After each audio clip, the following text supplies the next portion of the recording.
في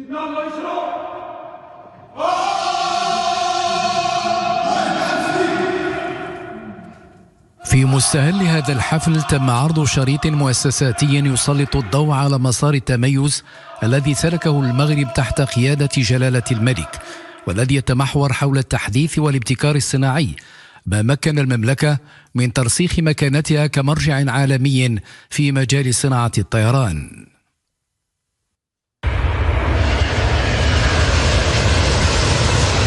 الإقلاع، الارتقاء، تجاوز حدود الممكن، حيث لم تعد السماء حدوداً بل أصبحت أفقاً.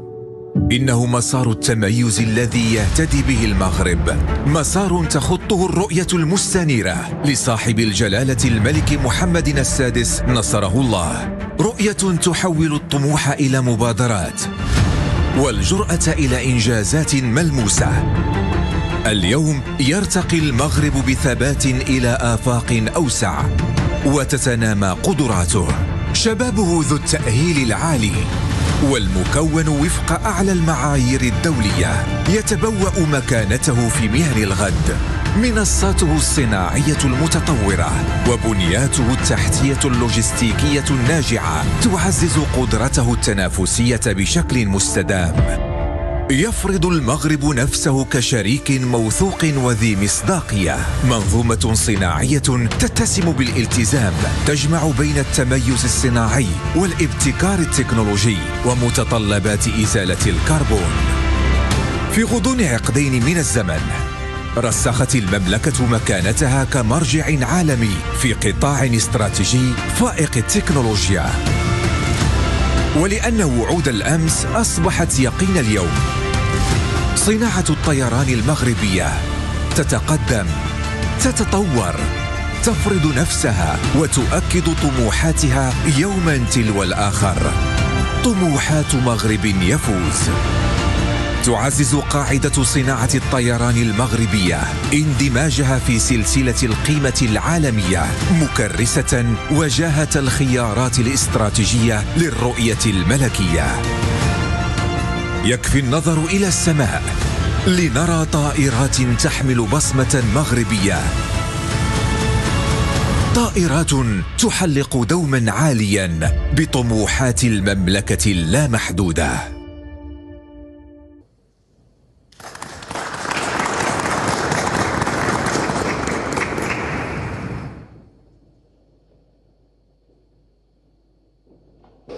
نعم سيدي أعزك الله.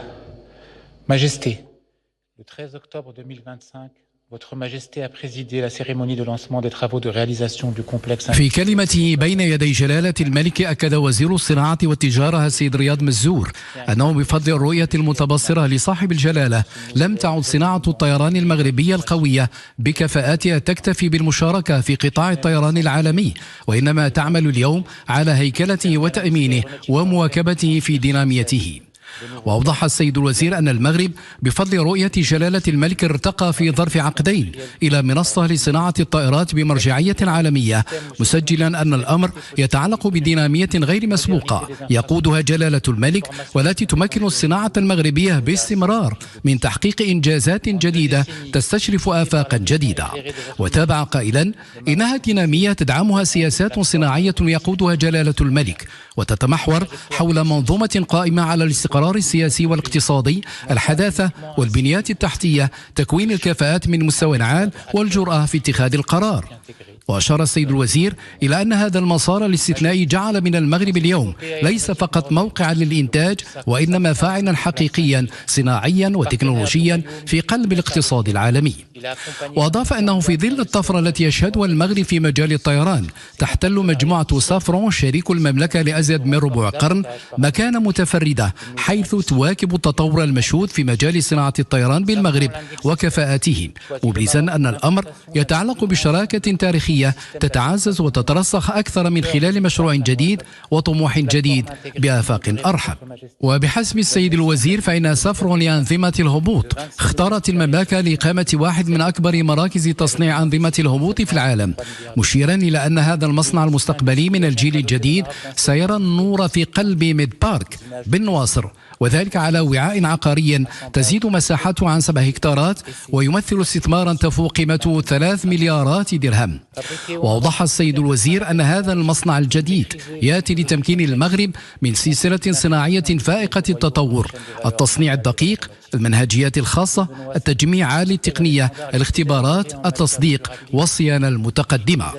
وفقا للسيد مزور فإن تصنيع أنظمة هبوط الطائرات بالمغرب دليل على تملك تكنولوجيات معقدة وتعزيز الاندماج الصناعي للمملكة ضمن سلاسل القيمة العالمية في صناعة الطيران، مشددا على أن مصنع النواصر الذي يستشرف طيران المستقبل أكثر نظافة وأكثر مرونة وأكثر كفاءة يعتمد أحدث معايير الاستدامة والرقمنة والنجاعة الطاقية، مؤكدا أن هذا المشروع الصناعي يفتح آفاقا أمام تألق الكفاءات المغربية الشابة، مبرزا أن 25,000 خبرة مشهود لها بالكفاءة على الصعيد العالمي يعملون بالفعل على تنشيط سلاسل إنتاج صناعة الطيران الوطنية، لينضم إليها لاحقا 500 شاب آخر.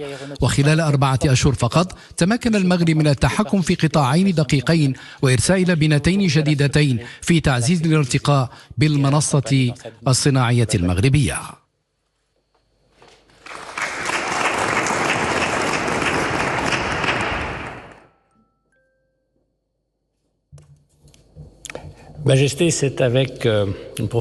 رئيس مجلس إدارة مجموعة سافرون السيد روس ماكينيس أكد أن المغرب يعد بلدا استراتيجيا بالنسبة للمجموعة الفرنسية بفضل بنيته التحتية العصرية وإطاره الماكرو اقتصادي المستقر وكفاءته المعترف بها، موضحا أن تواجد المجموعة التاريخي في المملكة منذ أزيد من 25 عاما يعكس الالتزام بمواصلة الاستثمار في بلد يتمتع ببنية تحتية حديثة وإطار ماكرو اقتصادي مستقر وكفاءات معترف بها. وأوضح أن المغرب بلد استراتيجي بالنسبة لسافرون، مؤكدا أن المصنع المستقبلي يتجاوز كونه مجرد استثمار صناعي، فهو يعكس الأهمية التي تحظى بها المملكة لدى المجموعة الفرنسية التي تمتلك 10 مواقع في المغرب توجد في قلب منظومة الإنتاج العالمية لسافرون، وتساهم في أدائها الصناعي ضمن أنشطة رئيسية: صيانة محركات الطائرات، الأسلاك الكهربائية للطائرات، أغطية المحركات، وتجميع المحركات وعجلات الهبوط.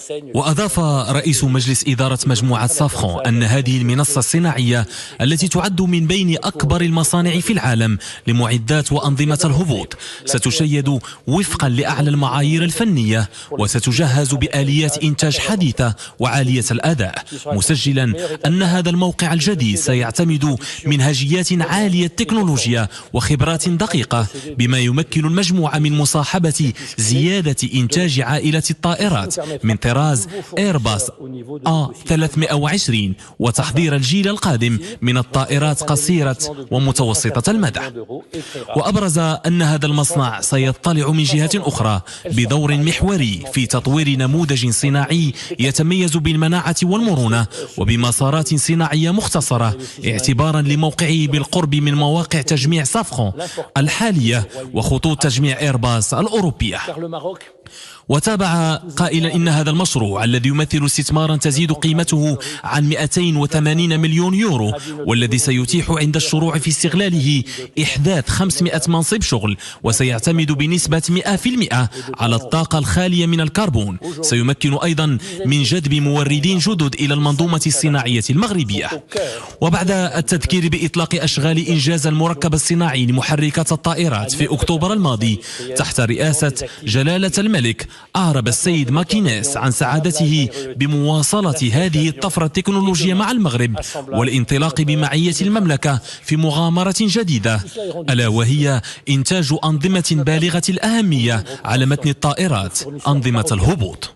وبهذه المناسبة حرص رئيس مجلس إدارة مجموعة سافرون على التعبير عن خالص مشاعر الامتنان لاستضافة حفل إطلاق المشروع الجديد لسافرون في المغرب برحاب القصر الملكي. وأشار إلى أن هذا الترحيب يشهد على التزام جلالة الملك بالتنمية الصناعية للمملكة، ويسلط الضوء على الدينامية الصناعية غير المسبوقة التي أطلقها جلالته لجعل المملكة منصة صناعية تنافسية عالمية، مجددا التأكيد على التزام المجموعة بالعمل الجاد من أجل جعل مشاريعها في المملكة نموذجا للنجاح المشترك. avec détermination pour faire de ces projets des modèles, un de plus de réussite partagée. Merci, Majesté.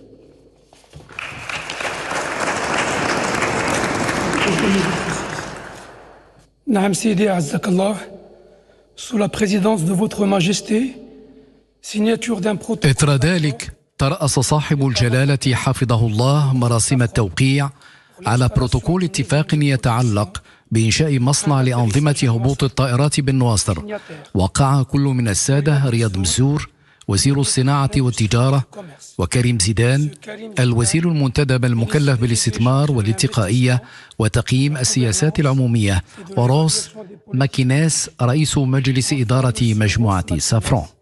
وباعتبارها الرائد الأول العالمي في تصنيع محركات الطائرات، تعزز مجموعة سافرون حضورها في المغرب، حيث اختارت الاستقرار منذ 25 عاما، ما يعكس التقدم النوعي لأرضية الصناعات الجوية المغربية.